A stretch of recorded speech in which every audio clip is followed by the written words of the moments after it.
Let's say you have a children, and that children has just turned 16, which means they're now of legal age to drive. You start thinking to yourself, what's a good first car for this teenager I have? Well, wonder no more, because I have the answer for you. The perfect first car for a teenager is a decommissioned school bus. And here's why.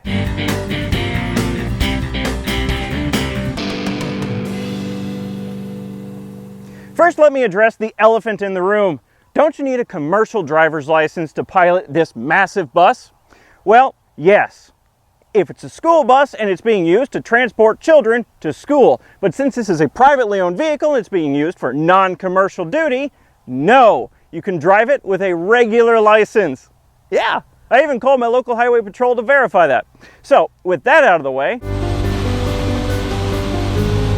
one bad trait for a first car to have is too much power. You don't want your teenager to discover they have a lead foot. That could lead to problems down the line, such as gathering too many speed tickets or decorating telephone poles with their cars.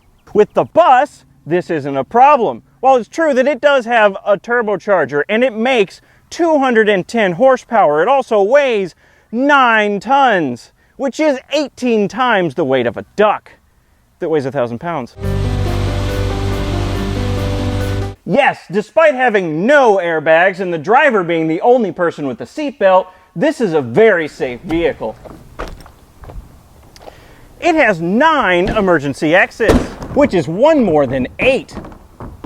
The windshield is on the very front of the bus, meaning the visibility is excellent on one side. It's very large, so any accident involving you is likely very far away and none of your concern. And because it used to be a school bus, it comes with a body fluid cleanup kit, so you'll always be prepared in case of, ew. Yes, the bus does only get 10 miles per gallon. Probably, I haven't measured it, which is much worse than the 30 miles per gallon or so you could expect from a small subcompact car. But why are you thinking so narrow-mindedly? That small subcompact car can only carry 4 people, whereas the bus can haul 85. That means that small 30 mile per gallon car gets 120 miles per gallon per passenger, whereas the bus gets 850 miles per gallon per passenger. I mean, yeah, you can only haul 14 people on a regular license, but ignore that for now. You want your teen to be a cautious and courteous driver, and you want them to be aware of their surroundings, but you don't want to have to directly teach them to do the right thing. That's where the bus comes in. Nothing teaches situational awareness quite like being in everybody's way all the time. Your teen will have to learn truck things like wide turns or rear end swing out, lest they take out someone's car or a pedestrian. The bus will not fit in most parking lots. This is a benefit. It means that your teen will have to park very far away from everything, which encourages exercise.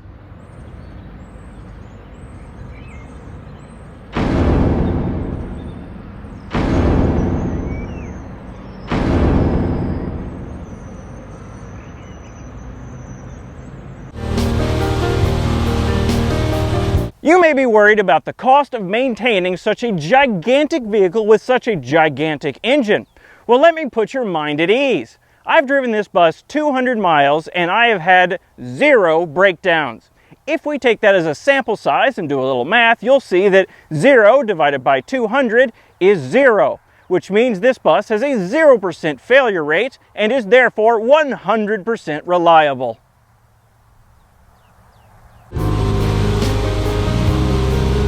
Do you have a problem with your teenagers sneaking out at night? Are you worried that the newfound freedom of personal transportation will only make this problem worse?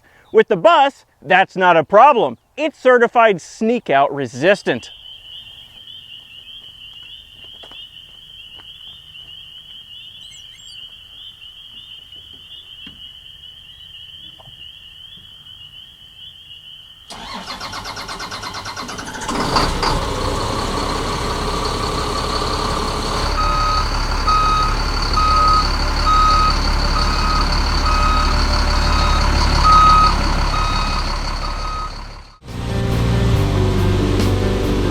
Eventually, your teen will be done with high school and may want to go to college. This is something you have to think about when considering a first car. How is it going to do as transportation to and around college? Thankfully, the bus also has this task handled.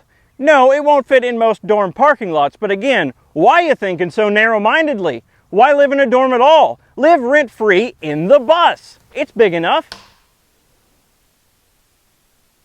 And then once college is over and they venture out into the real world as not a teen anymore, they'll still have the bus to live in. This means they'll be starting out into the real world right out of the gate as a homeowner. Sort of. So there you have it. The perfect first car for a teenager in every way is a decommissioned school bus just like this one. And I can't even think of any downsides. Actually, hang on a second there. What about all the room in the back of the bus the teenagers will have for reproductive activities? I